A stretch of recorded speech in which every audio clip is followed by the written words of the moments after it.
ఐదో అధ్యాయం 22వ వచనము. గలతీయులకు రాసిన పత్రిక 5వ అధ్యాయం 22వ వచనము. అయితే ఆత్మఫలమేమనగా ప్రేమ, సంతోషం, సమాధానం, దీర్ఘశాంతం, దయాళుత్వం, మంచితనం, విశ్వాసం, స్వాతికం, ఆశా నిగ్రహం. అధ్యాయము 10వ వచనము. కీర్తనల గ్రంథము 5వ అధ్యాయం 10వ వచనము. దేవా, వారు నీ మీదికి తిరగబడి ఉన్నారు, వారిని అపరాధులుగా తీర్చుము. వారు తమ ఆలోచనలో చిక్కిబడి కలుదురుగాక. వారు చేసిన అనేక దోషములను బట్టి వారిని వెలివేయుము. 13వ అధ్యాయము 16వ వచనము. దాసుడు తన యజమాని కంటే గొప్పవాడు కాదు, పంపబడిన వాడు తాను పంపిన వాడి కంటే గొప్పవాడు కాదని మీతో నిశ్చయంగా చెప్పుచున్నాను. కీర్తనల గ్రంథము 9వ అధ్యాయము 8వ వచనము.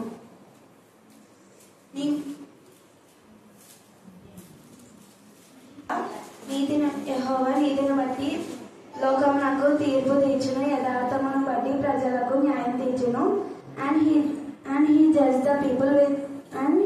the world with uprightness. He judged the people with right honors. Psalms chapter 37, verse 5. Commit your way to the Lord and also trust him. He shall bring it to pass.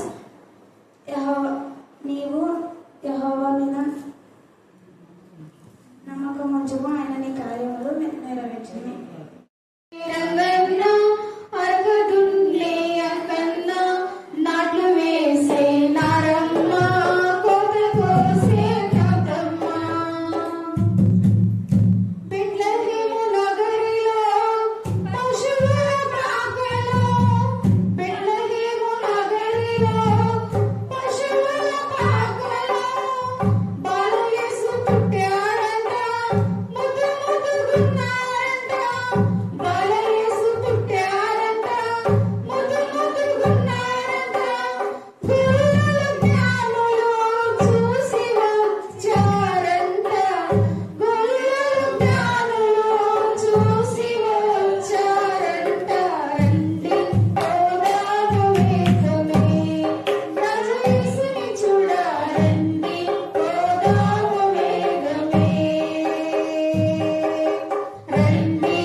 మీరు నన్నేమి అడిగినను నేను చేతును. మీరు నన్ను ప్రేమించిన ఎడల నా ఆజ్ఞను గైకొందురు. నేను తండ్రిని వేడుకొందును, మీ యొద్ద ఎల్లప్పుడూ నుండుటకై ఆయన వేరొక ఆదరణకర్తను అనగా సత్యస్వరూప్యము ఆత్మను మీకు అనుగ్రహించును. లోకము ఆయనను చూడదు, ఆయనను ఎరుగదు కనుక ఆయనను పొందనేరదు. మీరు ఆయనను ఎరుగుదురు, ఆయన మీతో కూడా నివసించును, మీలో ఉండును. మిమ్మును అనాథులుగాను విడువను, మీ యొద్దకు వచ్చును. కొంతకాలమైన తరువాత లోకము నన్ను మరి ఎన్నడూ చూడదు, అయితే మీరు నన్ను చూతురు. నేను జీవించుచున్నాను గనుక మీరును జీవితురు. నేను నా తండ్రి యందును మీరు నా యందును నేను మీ యందును ఉన్నామని ఆ దినమున మీరు ఎరుగుదురు. దేవుడి వాక్యాన్ని దీవించును.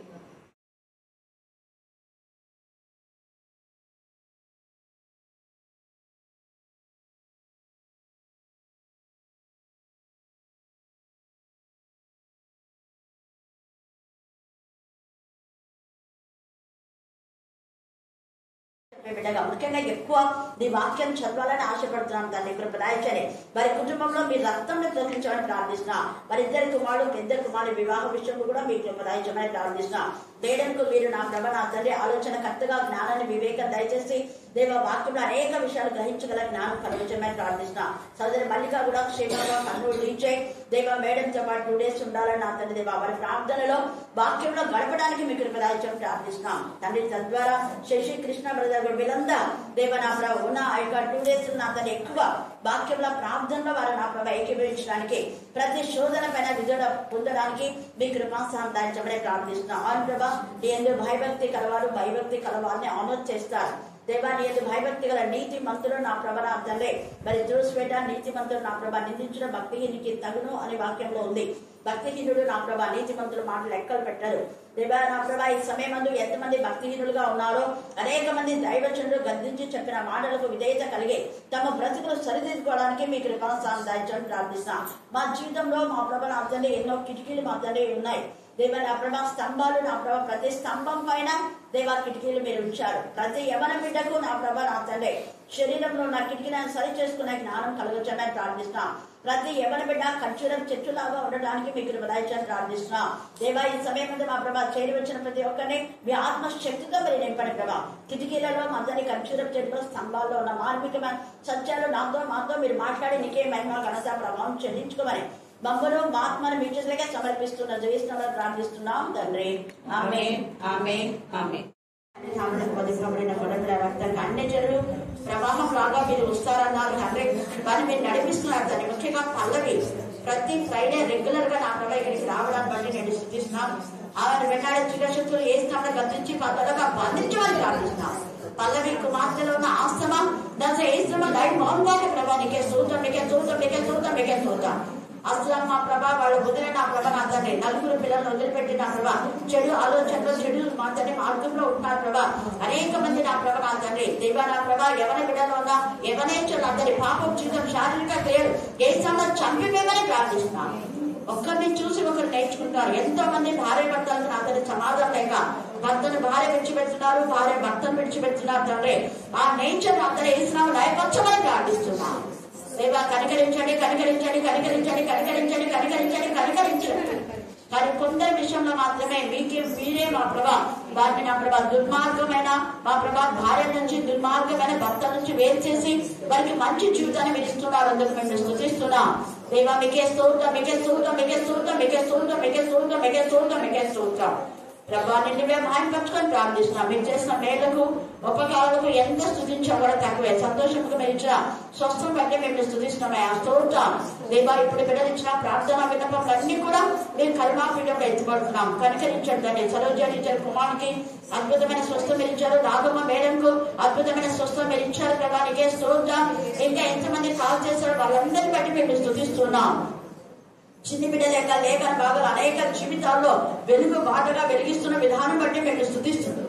దేవా గర్భిణీ స్త్రీలందరికీ రిచిగా ప్రసవం మీరు ఇస్తున్నారు. మేము స్తుతిస్తున్నాం. డిఎస్కి ప్రిపేర్ అవుతున్న బిడ్డందరూ కలవరం అలచడి ఏ శ్రమ లయపరిచి ధైర్యపరుస్తున్న దేవా విశ్వాసంతో నింపిన దేవా నిరీక్షంతో నింపిన దేవా అలాగే లయపరిచిన దేవా స్తోత్రం. అలాగే రాముడన్న భయంకరమైన అతని విష సర్పాల నుంచి కాపాడి ఆ విష సర్పం నుంచి అతని చేతితో పట్టుకొని దాన్ని పారవేసే శక్తి మీరు ఇచ్చారు. వాక్యం మీరు నెరవేర్చారు.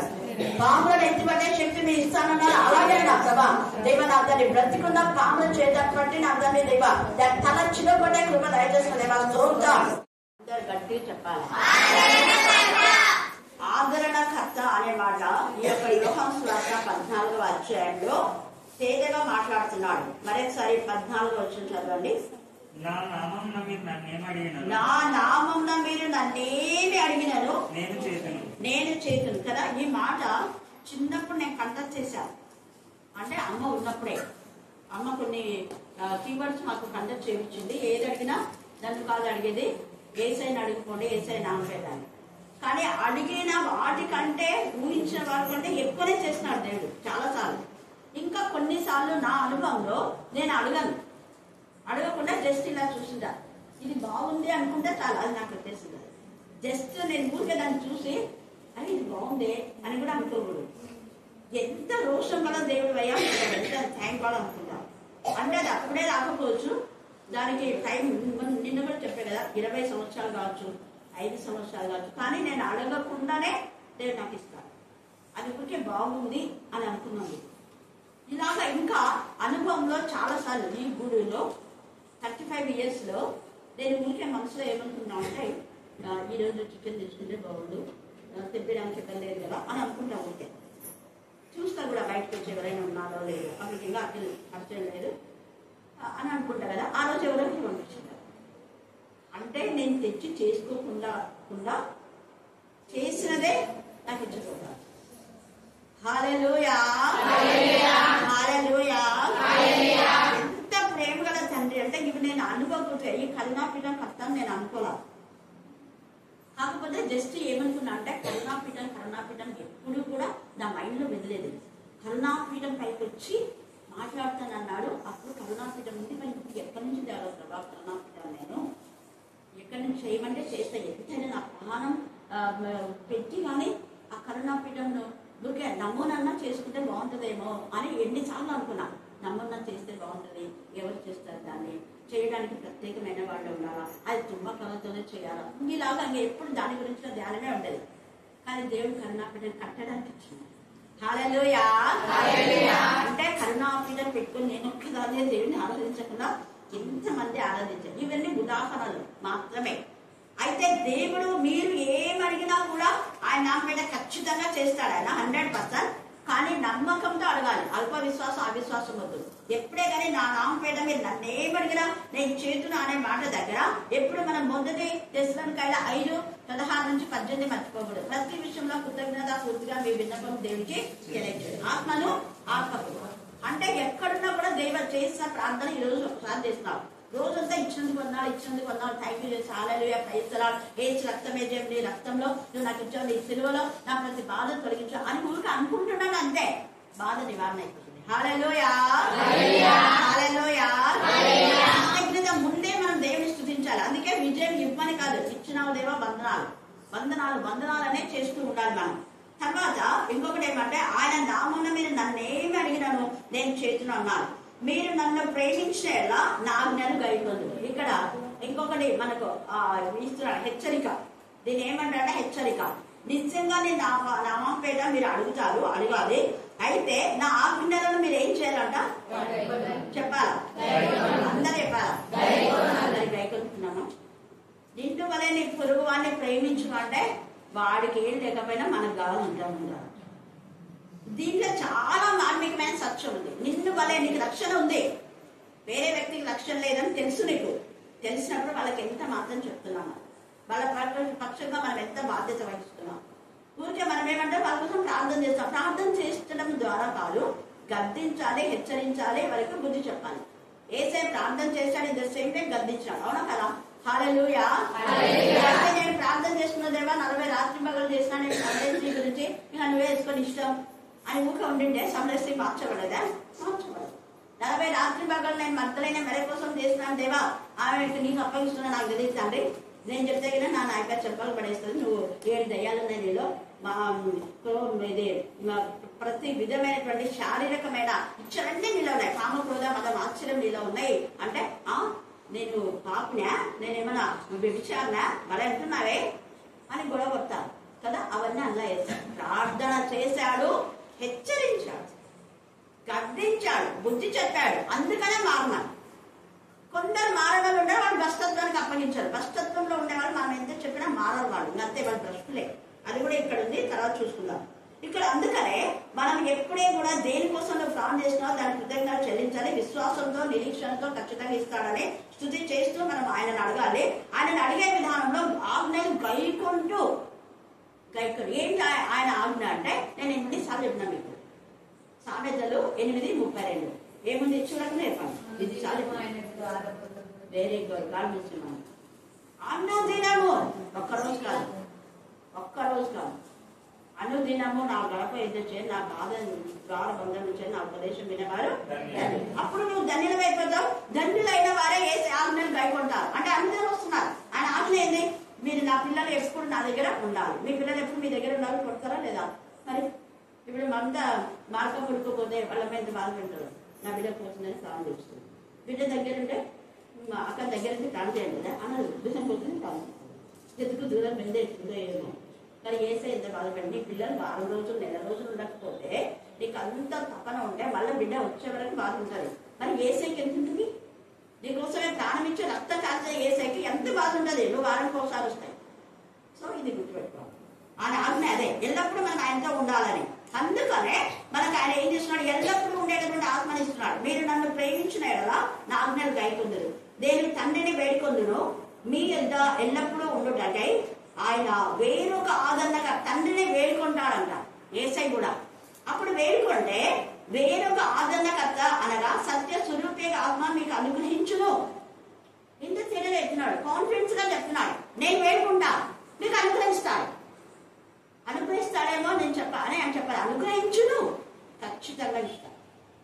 తర్వాత ఏమంటున్నాడు? లోకము ఆయనను చూడదు. ఇది అర్థం చేసుకోండి. నువ్వు లోకస్తురాలు అయితే లోక మర్యాదలు రోమ 12వ అధ్యాయం అక్కడ ఉంది కదా, మన యొక్క శరీరంలో సజీవ యాగంగా ఆయనకు సమర్పించాలి. తర్వాత లోక మర్యాదను అనుసరించకూడదు. ఉత్తమంలో అనుకూలమైన దేవుడి చిత్తం మీద తెలుసుకుని ఆయన చిత్తాన్ని మనం నెరవేర్చాలి. ఆయన చిత్తం ఏంటంటే ఎల్లప్పుడూ ఆయనతో ఉండడమే, వాక్యం చదవడమే, ప్రార్థన చేయడమే, ఆయన ఎందుకు విశ్వసించడం, ఆయన ఖచ్చితంగా చేస్తాను నమ్మడమే.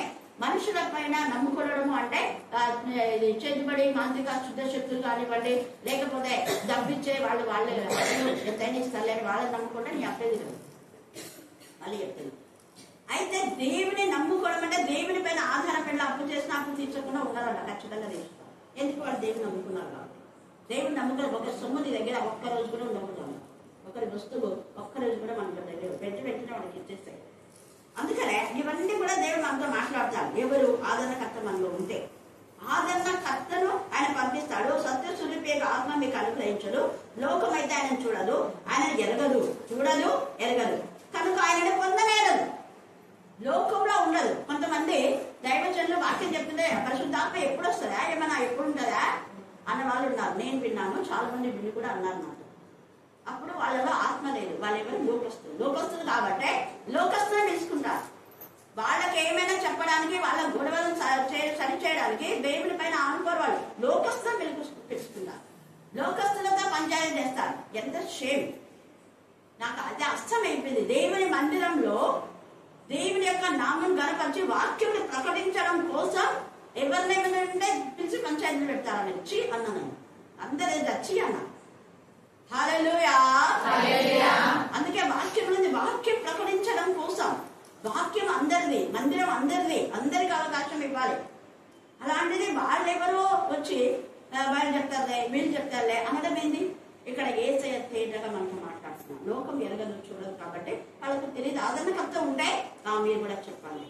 నేను చెప్తున్నా కదా, మీరే చెప్పండి. అది ఆదరణకర్త చెప్పేమాట. యేసయ్య ఆదరణకర్తగా ఉండి సత్యస్వరూపే ఆత్మ ఉండి నేను స్వస్థపరచిన మీరు స్వస్థపరచండి, నేను దయాలు వెళ్ళగొడతా మీరు దయాలు వెళ్ళగొట్టండి, నేను పరిశుద్ధాత్మ శక్తితో నింపబడే మీరు పరిశుద్ధాత్మ శక్తితో నింపబడే, నేను తండ్రి కుడి భాషను ఆశ్రయించడం మీరు కూడా కుడి భాషను ఆశ్రయం ఉండాలి. అందుకే నేను ఈ యొక్క శిల్వ యాగం చేశాను. సిల్వలో బలియాగంగా నా శరీరాన్ని పనంగా పెట్టడానికి, నా యొక్క యేసయ్య జనన మరణ పునరుద్ధానం జరగడానికి కారణం తండ్రితో కూడా మేము సమానంగా చేయడం కోసం. క్రీస్తు స్వారూప్యము మీలో ఏర్పడే వరకు నాకు మరణ ప్రసవేదగా ఉంది అని పౌలు అంటాడు. పౌలు ఎందుకన్నా అంటే నేను క్రీస్తుని పోలి నడుచుకున్నా, మీరు కూడా ఎలా ఉండాలా? మళ్ళీ చెప్పాలా?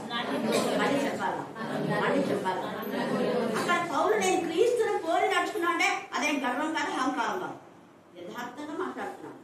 హిజ్కియా కూడా దేవా నేను యథార్థంగా ఎలా ఉన్నానో నీకే తెలుసు కదా అన్నాడు. యథార్థంగా చెప్పే మాటలు కొన్ని ఉంటాయి, దాంట్లో తప్పేం లేదు. అక్కడ సెల్ఫ్ పోస్ట్ ఏం కాదు, క్రీస్తులో నేను. అందుకని ప్రియమైన పిల్లలాగా మీరు క్రీస్తును తోలి నడుచుకోండి, క్రీస్తు వాళ్ళ పరిమళ వాసనగా మీరు ఉండండి అని యథార్థంగా పౌలు చెప్తూ ఉన్నాడు. ఇక్కడ కూడా యేసయ్య మనతో అదే అంటాడు, మీరు ఖచ్చితంగా ఉంటాడు ఆయన. మీరు ఆయన ఎరుగుదురు, ఆయన మీతో కూడా నివసించును. ఇంకేంటి నివసించును అన్న పదం అండర్లైన్ చేసుకోండి. ఆయన ఎప్పుడూ ఒక్క రోజులో నివసించేది. ఎప్పుడప్పుడు అప్పుడైతే పాత నిబంధన కాలంలో తండ్రి అయిన దేవుడు సంధ్య వేళ వచ్చి ఆదాము అమృత మాట్లాడేవాడు. కానీ ఈ యొక్క ఆదరణకర్త సత్య స్వరూపి ఆత్మ 24 hours మనలో ఉంటాడు.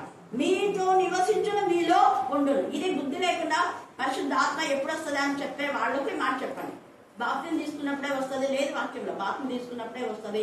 బాప్తిజం తీసుకోకుండా కూడా అపొస్తల కార్యం 19 వచ్చింది. వాళ్ళు ఇంకా బాప్తిజం తీసుకోరా? మీకు అందుకే లేఖనాలు అప్పుడు వాక్యం విన్న వాళ్ళందరికీ తెలుసు. ఇప్పుడు వచ్చే కొత్త వాక్యం వినే వాళ్ళకి అర్థం కాదు. వాళ్ళు చెప్పేవాళ్ళు అలాగే ఉన్నారు, వినేవాళ్ళు కూడా అలాగే ఉన్నారు. సత్యంలో గ్రహించారు. సత్య స్వరూపే ఆత్మ సర్వ సత్యంలోకి నేను నడిపిస్తుంది, ఊరుకోదు. సత్య స్వరూపే ఆత్మ అన్ని మీకు లేఖనాలు చెప్పిస్తుంది. ఎవరైతే బాప్తిజం తీసుకున్నప్పుడు పరిశుద్ధాత్మ వచ్చిందంటే అప్పుడు యేసయ్యకి వచ్చింది. బాప్తిజం తీసుకున్నప్పుడు అందరికీ అలాగనే వస్తుందని కాదు, ఒక్కొక్కరికి ఒక్కొక్క వేలో మారు మనసు విషయమైన బాప్తిజం ఉంటేనే దేవుడు మనలోకి వచ్చేది. మారు మనసు లేకుండా బాప్తిజం తీసుకుని అందరిలోకి రాదు. అలా మారు మనసు లేనటువంటి వ్యక్తుల యొక్క క్యారెక్టర్ లెస్. వాళ్ళు చెప్పే వాక్యం కూడా లెస్సే. అంటే వాక్యం ఏముండదు, సెల్ఫ్ బూస్ట్ ఉంటుంది. ఇక్కడ యథార్థంగా మాట్లాడేదానికి సెల్ఫ్ బూస్ట్ చాలా చాలా తేడా ఉంది. యేసయ్య సెల్ఫ్ బూస్ట్ గా చెప్పలేదు. నేను తండ్రి దగ్గర నుంచి వచ్చినా, నేను మాట్లాడిన నా మాట కాదు, తండ్రి మాట్లాడుతున్నాను. మీలో కూడా తండ్రి ఉండి మాట్లాడతారు. అందుకే మీరు ఏం చెప్తామని భయపడతారు. ఆ సమయంలో మీరు ఏం చెప్పాలో ఆత్మ తానే మీ పైన దృష్టి నుంచి మీకు ఆలోచన చెప్పిస్తాడు. కీర్తన 32, కీర్తన 34 మీరు చదువుకోండి. అందులో తేటగా ఉంది. బోధించు ఆత్మ, నెహెమ్యాలో కూడా బోధించు ఆత్మ, ఉపకారపు ఆత్మ దేవుడు మనకు తోడుగా వస్తాడు. కీర్తన 143లో దయగల ఆత్మ సమభూమి గల ప్రదేశమందు నడిపిస్తాయి. 143:10 చదవండి. కీర్తన 143:10. ఇది చాలా పెద్ద అంశము, టైం అవుతుంది. సరే చదవండి. 143:10. నీవే నా దేవుడవు, నీ చిత్తానుసారంగా ప్రవర్తించడానికి నాకు నేర్పుము. అప్పుడు ఎప్పుడైతే దేవుని చిత్తానుసారంగా నువ్వు నడుస్తావో, అంటే ఆయనను ప్రేమించి ఆయన ఆజ్ఞను గైకొని ఆయనను వేడుకున్నప్పుడు ఆయన నామంలో, యేసయ్య నామంలోనే మనం విశ్వసించకపోతే ఇంకా ఏమని అడుగుతాం మనం? యేసయ్య నామం, నజరేయుడైన యేసు నామంలోనే విశ్వసించి అడిగినప్పుడు దైవగల ఆత్మ సమభూమి గల ప్రదేశం ముందు నేను నడిపిస్తాను. ఒకటి ఆదరణ కర్తగా ఉండి ఆదరిస్తూ ఉంటది. ఎవరిని ఆదరించినా ఆదరించకపోయినా, తల్లి తండ్రి అన్నదమ్ములు అక్క చెల్లెళ్ళు ఎవరు వెన్నుపోటు మనకు వచ్చినా ఆదరణకర్త మనల్ని ఆదరిస్తారు. వాళ్ళు ఆదరించుకుని కదా నాకు సత్య స్వరూపే ఆత్మ. ఇదిగో వాళ్ళంతా అబద్ధికులు, వాళ్ళని నమ్ము, వాళ్ళకు దూరంగా ఉండు, వాళ్ళ లోకాలు కాదు. యేసయ్య కూడా అంటాడు ఇక్కడ, ఇస్కరియోతుతో ఒక మాట అంటాడు. 22వ విషయం చదవండి. ఇస్కరియోతు కాని యూదా, ప్రభువా నీవు లోకమునకు కాక మాకు మాత్రమే నీవు నన్ను కనపరుచుకున్నటకేమి సంభవించని అడగగా, యేసు ఒకడు నన్ను ప్రేమించిన ఎడల వాడు నా మాట గైకొనును, అప్పుడు నా తండ్రి వాడిని ప్రేమించును. మేము అండర్లైన్ చేసుకోండి. మేము వాని యొద్దకు వచ్చి వాని యొద్ద నివాసం చేతుము. వాని ఎవరు ప్రేమించిన వాళ్ళు. ఇక్కడ ఇస్కరియోతు యూదా యేసుని ప్రేమించలేదు. అందుకనే ఇస్కరియోతు యూదానే అడిగినాడు, వేరే వాళ్ళు అడగల. కాన్సెప్ట్ అర్థం చేసుకోండి.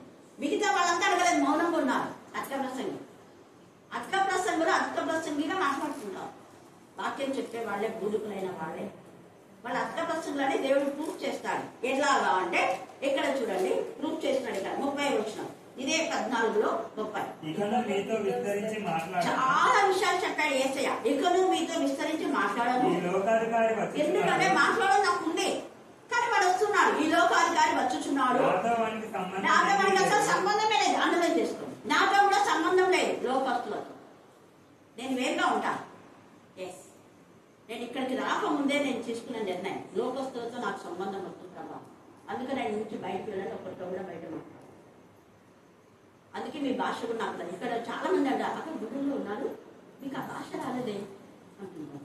నాకు ఎందుకు వస్తే నాకు చిన్న భాష, మా తల్లి భాష. నేను బయటికి వెళ్తే కదా ఆ భాష వచ్చేది. అక్కడంతా కొంచెం ఏష భాష అంటారు. అక్కడంతా అక్కడ నుంచి స్టార్ట్ అంట. అంటే ఎందుకు ఇంకా భయంకరంగా ఉంటుంది, అర్థం ఇంకా భయంకరంగా ఉంటుంది, పోస్ట్కి ఇంకా భయంకరంగా ఉంటుంది. ఎందుకంటే బికాస్ నేను ముందే అక్కడికి వెళ్ళొచ్చాను కాబట్టి. అక్కడికి వెళ్ళినారా మీరు? రామదుర్గం రామదుర్గంలో ఎంత ఏసు భాష అనేది చెప్పలేదు. మేడం నువ్వు తిన్నావా? నేను తిన్నా. నేను తాగేతావా? కూసో నేను అలా కూర్చుంటాను. రాండి రెడ్డి సై కూర్చో మేడం కూర్చో. కానీ ఆ భాష నాకు రా 2 years అక్కడ ఉన్నా. హల్లెలూయా హల్లెలూయా. సగం తెలుగు సగం కన్నడ. ఏ మేడం ಎಣ್ಣೆ ಕುಚ್ಚಿ ಮಾಡಬೇಕು, ಉಳ್ಳಗಡೆ ಕುಚ್ಚಿ ಮಾಡಬೇಕು ಅನ್ನು ఇలాగ ఉంటాయి వాళ్ళ భాష. కానీ దేవుల్లో ఉండే వాళ్ళకి దేవుని భాష వస్తుంది. లోకస్తులతో ఉంటే లోక సంబంధమైన విషయాలే ఉంటారు. లోకాధికారి వస్తున్నాడు, భర్త నాకేం పని లేదు, తేడాగా మాట్లాడుతున్నాడు, నాతో వానికి సంబంధం ఏమీ లేదు. నన్ను ప్రత్యేకంగా పరిశుద్ధ దేవ థ్యాంక్ గాడ్ అనుకున్నాను. అయినను నేను తండ్రిని ప్రేమించుచున్నానని లోకం తెలుసుకున్నట్లు తండ్రి నాకు ఆజ్ఞాపించినది నెరవేర్చుటకు నేను ఇలాగ చేయించున్నాను. ఎందుకు? వాటితో నా సంబంధం లేదు. ఎందుకు చెప్తున్నా అంటే నేను వాడికి తండ్రి ప్రేమ లేదు, వాడు నన్ను కూడా ప్రేమించాడు. వాడు తండ్రి ద్వేషమే, నాన్న కూడా ద్వేషమే. ఈ ప్రధాన యాజకులు వాళ్ళంతా దేవుడిని ప్రేమిస్తున్నాం, ధర్మశాస్త్రం తెలుసు, శాస్త్రం పరిచయం అంటారు, కానీ వాళ్ళు దేవుడు ప్రేమించేవాళ్ళు కాదు. దేవుడు ప్రేమించేవాళ్ళతో నన్ను ప్రేమిస్తారు. వాళ్ళు ఇంతసేపు కూడా ఏం నిన్ను నువ్వు గనపరుచుకుంటున్నావు, నీ పేరు వాళ్ళు చెప్పుకుంటున్నావే, దేని పేరు చెప్పకుండా అంటున్నారు. దేవుడు చెప్పాడు నన్ను గనపరచవని, నేను గనపరుస్తానన్నాడు. అందుకనే యేసు నామం తండ్రే చెప్పినాడు, నా నామం నీ వాక్యం అంతా కంటే నీ నామ ఎంత ఇదిగా నా నామం కంటే వాక్యం నేను ఇచ్చించాను. ఆ వాక్యమే యేసయ్య. అది 138వ కీర్తనలో రాయబడింది. అంటే అప్పటికి ఇంకా యేసు ప్రభులో రాలేని లోకానికి, కానీ ముందే చెప్పాడు. ఆయన నామం అంటే యెహోవా నామం, ఆయన నామం కంటే వాక్యం అంటే యేసయ్య. యేసయ్యని హెచ్చించాడు కాబట్టి to the word of God in the name of Jesus. Yesu నామంలోనే మన విన్నపములన్నీ తండ్రి దగ్గరికి చేస్తాయి. యెహోవా నామం పేరు ప్రాణం చేస్తే చల్లవు. హెచ్ఎం సంతకం ఉంటేనే ఎంఈఓ సైన్ సిగ్నేచర్ చేస్తాడు. ఎంఈఓ సిగ్నేచర్ ఉంటే డిఓ సిగ్నేచర్ చేస్తాడు. డిఓ సిగ్నేచర్ అంటే రాష్ట్రపతి. అప్పుడే మనకు సాలరీస్ వస్తాయి. హల్లెలూయా హల్లెలూయా హల్లెలూయా. అలాగే యేసయ్య సిగ్నేచర్ చేయాలంటే యేసయ్య నామం పేరు మనం ప్రార్థన చేయాలి. మనతో కలిసి ఇంకా కొంతమంది వాళ్ళ సంతకాలు ఉంటేనే అక్కడ యేసయ్య మన ప్రార్థన లేదు. ఇంత ఇన్నర్ మీనింగ్ ఉంది ప్రార్థన.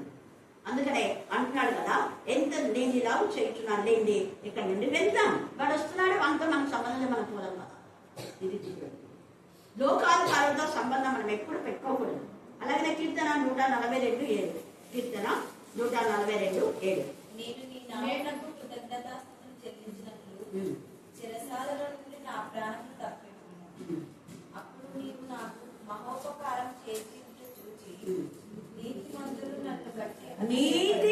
నన్ను బట్టి ఏం చేస్తారు? నీతిమంతులే, భక్తిహీనులు కాదు. భక్తిహీనులకు అంతే, వాళ్ళు భక్తిహీనంగా ఉన్నారు. భక్తిహీనులతో సంతోషిస్తారు. భక్తిహీనులు సపోర్ట్ చేసుకుంటారు. భక్తిహీనులనే న్యాయాధిపతిగా పెట్టుకుంటారు. వ్యాజ్యం చేయడానికి వాళ్ళే ఉంటారు. కానీ దేవుని పిల్లలతోనే సపోర్ట్ చేయాలని ఇష్టపడతారు. అదే రోమాలో మనం చూస్తే యేసయ్య కూడా విజ్ఞాపన చేశాడు. ఎవరి కోసం విజ్ఞాపన చేస్తున్నా అక్కడ చూస్తే చాలాసార్లు చెప్పారు, ఇస్కరియోతీయుల కోసం కాదు అని. అక్కడ చూడండి, మీరు అది చదివితే అర్థమవుతుంది. రోమా 8:26 చూడండి. అటువలే ఆత్మయు మన బలహీనతను చూసి, ఆత్మయు మన అనేది అర్థం చేసుకోండి. మన అంటే ఎవరు ఉంది అక్కడ ఉంది క్లారిటీ. మన బలహీనతను చూసి సహాయం చేయుచున్నాడు. ఏలయనగా మనం యుక్తంగా ఎలాగో ప్రార్థన చేయవలనో తెలియదు కానీ ఉచ్చరింప శక్యం కాని మూర్ఖులతో ఆత్మ తానే మన పక్షంగా విజ్ఞాపన చేయుచున్నాడు. మరియు హృదయములను శోధించువాడు పరిశోధించువాడు ఆత్మ యొక్క మనసు ఏదో ఎరుగును. ఏలయనగా ఆయన దేవుని చిత్త ప్రకారం పరిశుద్ధుల కొరకు విజ్ఞాపన చేయుచున్నాడు. దేవుని చిత్తం పరిశుద్ధుల కోసమే. నువ్వు పరిశుద్ధులు ఆల్వైతే నీకోసం విజ్ఞాపన చేస్తావు, ప్రార్థన చేస్తావు. యేసయ్య చేసినాడు ఇక్కడ. పరిశుద్ధుల కోసమే దేవుని చిత్తం. పరిశుద్ధుల ప్రార్థన దేవుని సన్నిధికి చేరును. పరిశుద్ధుల సహవాసంలో పరిశుద్ధుల కొరకాయ చంద, పరిశుద్ధులకే చంద ఇవ్వండి, లోకస్తులకు కాదు. అక్కడ 2 కొరింథీ 8:9 పరిశుద్ధుల కొరకైన చందాన్ని ఉంది అక్కడ. తర్వాత మనం చూస్తే ప్రకటన 5లో అక్కడ కూడా పరిశుద్ధుల ప్రార్థన, ఈ పాత్రలు పరిశుద్ధుల ప్రార్థన. తర్వాత 8 ప్రకటన 8లో మనం చూస్తే పరిశుద్ధుల ప్రార్థనతో కలిసి బలిపీఠం మీద ఉన్న నిప్పులతో కలిసి అది పైకి పోతుంది. అందుకే పరిశుద్ధులతో కలిసి ప్రార్థన చేయాలి. వాళ్ళు సాక్ష్యం ఇవ్వడంలో తప్పలేదని నేను ఈ వాక్యం బట్టి చెప్పిన. పరిశుద్ధులతో కలిసి అంటే నేను వాళ్ళు కలిసి చేస్తే వాళ్ళకి దేవుడు స్వస్థత ఇచ్చినాడు, వాళ్ళు వచ్చి సాక్ష్యం చెప్తే దానికి తప్పేముంది? అంత గర్వంతో ఏమి టీచర్ పేరు చెప్పామా ఏమన్నా, మరి ఎందుకు ఏ పేరు రాస్తున్నాడు అక్కడ దేవుకుంటే మోషే ప్రార్థించగా పాట పడతారు, చిగులేదు. దేవుడు ప్రార్థించగా అని చెప్పాలి కదా. ఏసై 40 అత్తిమాలు ప్రార్థించాడు. ఎందుకోసం ప్రార్థించాడు? నా తలనంతా మీరంతా తెలిసేది కావాలి. పేతును గణపరిచాడు ఏసయ్య. నువ్వు నా బండ మీద సంఘాన్ని కడతావు పేతుడు, నాకంటే గొప్ప కార్యాలు చేస్తావు. ఎంత గొప్ప ప్రేమ అయితే! ఏసయ్య చూసి ఆనందపడుతుంటే లోకస్తులు ఈర్ష్యపడుతున్నారు. కారణం వాళ్ళు ప్రార్థన చేయరు. ప్రార్థన చేస్తే ఒక్క రోగం కూడా పోదు. వాళ్ళ రోగాలే పోదు, వేరే వాళ్ళ రోగాలు అయిపోతాయి. వాళ్ళ దయ్యాలే పెట్టుకోరు, వేరే వాళ్ళ దయ్యాలే ఎన్నుకోబడతారు. అట్లాంటి వాళ్ళు క్రిటిసైజ్ చేస్తారు. కానీ మనం దేవుడి పిల్లలుగా ఎక్కడైనా సాక్ష్యం, పేతురు వచ్చాడు అని కొన్నేళ్ళు ఎంత సాక్ష్యం చెప్తున్నాడు ఒక అన్యుడు. అందుకని అనేక మంది అక్కడ 3000 మంది ఒక్కటే రోజు పరిశుద్ధాత్మతో నింపమన్నారు. కొన్నేళ్ళు రండి పేతుని పిలిపించాను నేను, రండి పేతురు వచ్చి మా ఇంట్లో ప్రార్థన చేయాలి. మేము అన్యుడమే కానీ దేవుని ఆత్మతో నింపమని పేతురు వచ్చాడు. దేవుడు పంపించాడు, అలాగే చెప్పాలి. దేవుడు నాంపేడు ఆ ప్రార్థన. నేను పదే ఎందుకు చెప్తున్నా, ఏసే నామంలో శక్తి ఉంది, స్వస్థత ఉంది అని పదే చెప్పించడానికి, అదే ఆయన నామం గణపరచడం కోసమే. ఆయన నామం గణపరుస్తున్నాడు కాబట్టి ఆయన వెంటనే ప్రార్థన అంటాడు. ఇంతవరకు చేసిన ప్రార్థనలో ఏది నిరుత్తరం కాదు. నిరుత్తరం అయిందంటే అవతల ప్రార్థన చేయించుకున్న వ్యక్తిలో లోపం ఉంది. హల్లెలూయా, హల్లెలూయా. నేను కొందరికి ముందే హెచ్చరిక చేస్తా, మీరు ఇలా ఉన్నారు, మీ ప్రార్థన దేవుడు వినడని ఓపెన్గా చెప్పేస్తాను. మీరు ఆశించినారు కానీ అది లభించదు. కారణం ఏంటంటే దేవుడు చేసిన వేళను నేను మర్చిపోయినాను, విశ్వాసఘాతులు పడినా. కాబట్టి విశ్వాసఘాతకులకు దేవుడు ఏం చేయడు. ఇదే కీర్తనలోనే చాలా చోట్ల ఈ దావీదు చెప్తాడు, నువ్వు వారు ద్వేషిస్తున్నావు, నేను కూడా ద్వేషిస్తున్నా దేవంటాడు. 139, 12, 14 చదవండి. 139వ కీర్తన 12, 14. నీకు చీకటి కాకపోవను, రాత్రి పగటి వలె నీకు వెలుగును, చీకటి వెలుగును నీకు ఏకరీతిగా ఉన్నవి. నీవు నన్ను కళ్ళ చేసిన విధముగా చూడగా భయమును వణుకును అసలు ఎంత ఇదిగా చెప్తాడు. 139, 15 చదువుకోండి, 21, 22 కూడా చదువుకోండి. నీకు ఎవరి విరోధులు, నాకు కూడా వాళ్ళ విరోధులు. ఎంత తెలివి చెప్తాడు. నీ కీర్తన 92 కూడా భక్తిహీనుల గురించి ఎంత చక్కగా చెప్తాడు. నీకు విరోధులు ఎవరు, నాకు విరోధులే. నీకు దుష్టులైన వాళ్ళు నేను కూడా వాళ్ళ దుష్టులు కానీ ద్వేషిస్తున్నాను వాళ్ళని అంటారు. నిన్ను ద్వేషించిన వారిని నేను కూడా ద్వేషిస్తాను. తేజగా రాస్తాడు ఇంకా దావీదు కీర్తన. కాబట్టి సమయంలో లోకంతో మనం పుట్టుండ్రు. అందుకనే శిష్యులు ఎవరు ఇస్కరియోతు యూదాతో ఎక్కువ మాట్లాడారు. ఎందుకంటే ఇస్కరియోతు యూదా క్యారెక్టర్ వాళ్ళకి అర్థమైపోయింది. ఎంతసేపు ఏసై వాళ్ళని గర్దిస్తుంటే అదే పరిచయాల దగ్గరికి సున్నం కొట్టిన సమాధులు అని ఎవరైతే చెప్పారో వాళ్ళ దగ్గరికి పోయి నా మాట్లాడుతున్నారు. అందుకనే ఏసైకి నచ్చిన శిష్యులు కూడా నచ్చలేదు. చంద్రుడు కూడా శిష్యులు ఎవరు బాధపడలేదు. కాబట్టి సమయంలో లోకస్తులతో మన కొడుకు ఈ 13, 14 అంతా కూడా ఏసయ్య తన యొక్క శిష్యులు తర్వాత తనకు ప్రాణం తీర్చేటటువంటి ఇస్కరియోతు యూదాను ఎలా టార్గెట్ చేశాడు అన్నదంతా ఉంది. మనకి ఇప్పుడు టైం లేదు కాబట్టి మనం దేవుని పిల్లలుగా ప్రత్యేకంగా ఉందాం. మీరు మొదటి పేజీ 2 కూడా చదువుకోండి. తర్వాత ధ్యానం చేస్తాం. 2 కొరింథీ 7:14, జకర్యా 8వ అధ్యాయం చదువుకోండి. చాలా విషయాలు ఉన్నాయి. ఈరోజు చెప్పాలనుకున్నా కానీ టైం లేదు. దేవుడు ఈ లేఖన భాగం దీవించి ఆశీర్వదించిన కాక ఆమె.